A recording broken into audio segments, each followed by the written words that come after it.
प्रकारचं तेज आहे. आपला हर्षवर्धन सदगीर तेवढ्या दर्जेदार. पाटील माजी उपसभापती यांच्याकडून 500 रुपयाचं बक्षीस आमच्या कुस्ती कमिटीला आलंय.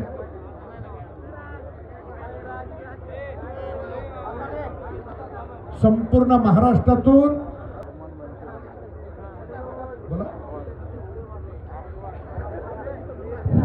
कुस्ती घरी जाऊन आईनं आरती ओवाळायची. तोपर्यंत परंड्याला आले.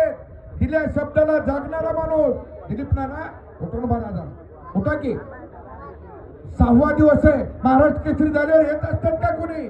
पण हर्षवर्धन पैलवांना दिलेल्या शब्दाला प्रमाण मानले.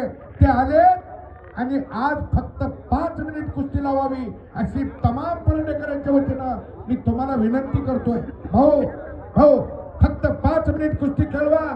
नवीन महाराष्ट्र केसरी होऊन आल्यात. सोपं नसतंय. अंग किती दुखत असेल, किती टेन्शन असेल, किती बोदरेशन असेल, पण शब्दाला जागणारे हर्षवर्धन आलेत आणि बोला बहिरी केंद्री बाळाचे मैदान संपला से जाहीर करण्याचे